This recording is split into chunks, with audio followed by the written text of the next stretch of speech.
নবম শ্রেণীর গল্প লিখন, এটি ব্যাকরণের নির্মিতির অংশ। গল্প লিখন থেকে একটি আবশ্যিক প্রশ্ন দেয়। গল্প লিখন বিষয়টি কি না, কিছু পয়েন্ট তোমাদের দিয়ে দেওয়া হবে, সেই পয়েন্টের উপর বেস করে তোমার সৃজনশীলতাকে কাজে লাগিয়ে একটি সুন্দর গল্প লিখতে হবে। এই গল্প লেখার ক্ষেত্রে কতকগুলো নিয়মাবলী আছে, সেই নিয়মাবলী এবং একটি পূর্ণাঙ্গ গল্প কিভাবে লিখতে হয়, আজকে সেই বিষয় নিয়ে আলোচনা করব। প্রথম থেকে শেষ পর্যন্ত তোমরা ভিডিওটি অনুসরণ করো, তাহলে গল্প লিখন বিষয়টি তোমাদের কাছে জলের মতো সরল হয়ে যাবে। দেখো, গল্প লিখন প্রথমে করতে গেলেই যে পয়েন্টগুলি তোমাদের দেওয়া হবে সেটি ভালো করে পড়তে হবে।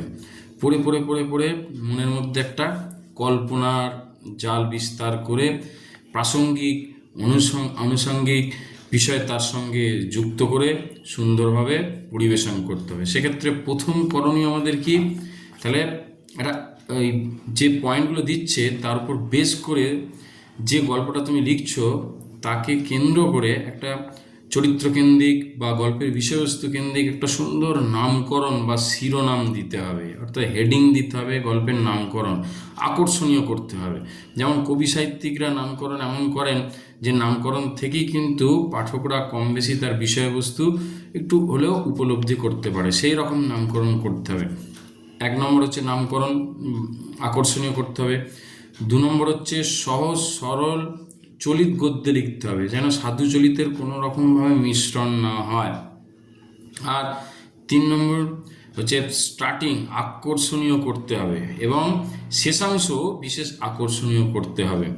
আর গল্পের জন্য চতুর্থ বৈশিষ্ট্য হিসেবে বলবো বা নিয়মাবলী হিসেবে বলবো যে পয়েন্টের উপর বেস করে কতগুলো চরিত্র তৈরি করতে হবে, সেই চরিত্রের নামকরণ শালীন সভ্য রাখতে হবে, ঠিকঠাক নামকরণ করতে হবে চরিত্রগুলোর, সেই চরিত্রগুলোকে নিয়ে গল্পটা যাতে এগিয়ে চলে সেই দিকে আমাদের খেয়াল রাখতে হবে। আর গল্পের শব্দসীমা মধ্যশিক্ষা পর্ষদ বলেছে 250 শব্দ, সেই 250 কম বেশি একটু হলেও অসুবিধা নেই, গল্পটা যাতে পূর্ণাঙ্গ রূপ পায় সেই দিকে আমাদের খেয়াল রাখতে হবে। এইভাবে গল্পের এই নিয়মাবলীগুলো যদি আমরা অনুসরণ করি তাহলে কিন্তু আমরা একটা পয়েন্টের উপর বেস করে সুন্দর গল্পের রূপদান করতে পারবো। তা কীরকম একটা রূপদান করা যায় আমি তোমাদের একটু বুঝিয়ে বলি। যেমন এখানে দেখো একটা দিয়েছে, দেশের বাড়িতে মা অসুস্থ, প্রথম পয়েন্ট দিল।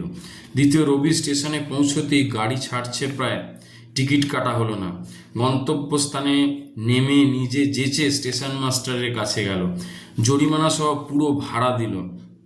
লোকেরা শুনে আহাম্মক বলল, মা বললেন ছেলে যেন এরকম আহাম্মক থাকে। আহাম্মক কথার অর্থ হচ্ছে মূর্খ, বোকা, অজ্ঞ।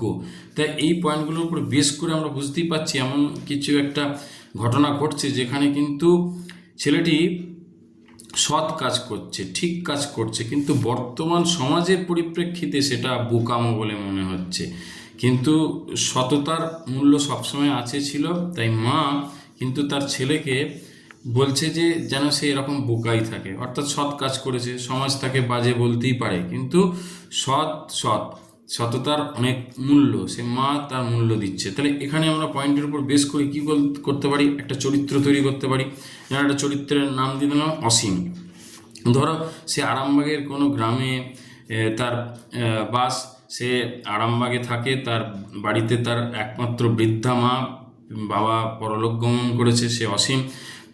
তার উচ্চশিক্ষা লাভের জন্য কলকাতা ইউনিভার্সিটিতে সে ফিলোসফি নিয়ে পড়াশোনা করে, তাই তাকে মেসে থাকতে হয়। সে বাড়িতে ছুটি পেলে যায়, মায়ের সঙ্গে ফোনেই তার যোগাযোগ, এরকম।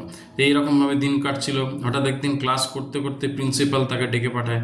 সেই প্রিন্সিপালের কাছ থেকে জানতে পারে মা অসুস্থ হয়ে পড়েছে। গ্রামের লোক প্রিন্সিপালকে ফোন করে এই খবর দিয়েছে। মায়ের এই অসুস্থতার খবর শুনে সে বিস্মিত হয়ে পড়ে, সে চিন্তিত হয়ে পড়ে। তখন প্রিন্সিপালের অনুমতি নিয়ে সে তৎক্ষণাৎ মেসে গিয়ে ব্যাগপত্র গোছগাছ করে ট্রেন ধরে মায়ের কাছে যাওয়ার জন্য উদ্যত হয়, কারণ মায়ের চিন্তায় সে চিন্তিত হয়ে পড়ে। এরকম অবস্থায় সে যখন স্টেশনে গিয়ে উপস্থিত হয়, হাওড়া স্টেশনে, দেখে যে যাওয়ার ট্রেনটির সময় একেবারেই হয়ে গেছে, কিন্তু টিকিট কাটলে সেই ট্রেনটি সে পাবে না। তাই সে বাধ্য হয়ে টিকিট না কেটে ট্রেনের উপরই উঠে পড়ে এবং মনে মনে স্থির করে যে টিটি এলে তাকে সমস্ত ঘটনা খুলে বলবে, দরকার হলে ফাইন দেবে এবং এরপরে যা পানিশমেন্ট হয় সেটা সে মেনে নেবে। এরকমভাবে লিখতে থাকতে হবে তোমাদের। তারপরে অবশেষে সে আরামবাগে গিয়ে উপস্থিত হয়, আরামবাগে মায়ের কাছে যায়। বাড়িতে লোকজন মায়ের কাছে ছিল এবং তাদের কাছ থেকে জানতে পারে ডাক্তার দেখানো হয়েছে, প্রেশার সুগার ফল করেছিল, সেই কারণেই মায়ের অসুস্থতা বেড়ে গিয়েছিল। যাই হোক, ডাক্তার আশ্বস্ত করেছে যে এখন আর কোনো ভয় নেই, একটু রেস্টে থাকতে হবে। সে যেন একটা দুশ্চিন্তা থেকে মুক্তি লাভ করে।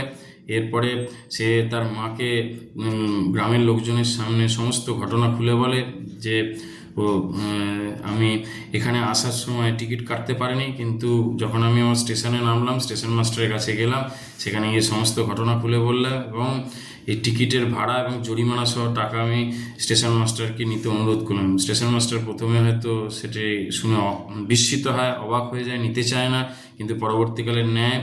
এবং এই ঘটনা শোনার পর গ্রামের লোক হাসাহাসি করে, ব্যঙ্গ করে এবং সবাই বলে অসীম হয়তো পড়াশোনায় ভালো, সে অনেক উচ্চশিক্ষায় শিক্ষিত, কিন্তু বড়ই আহম্মক মানে বড়ই মূর্খ।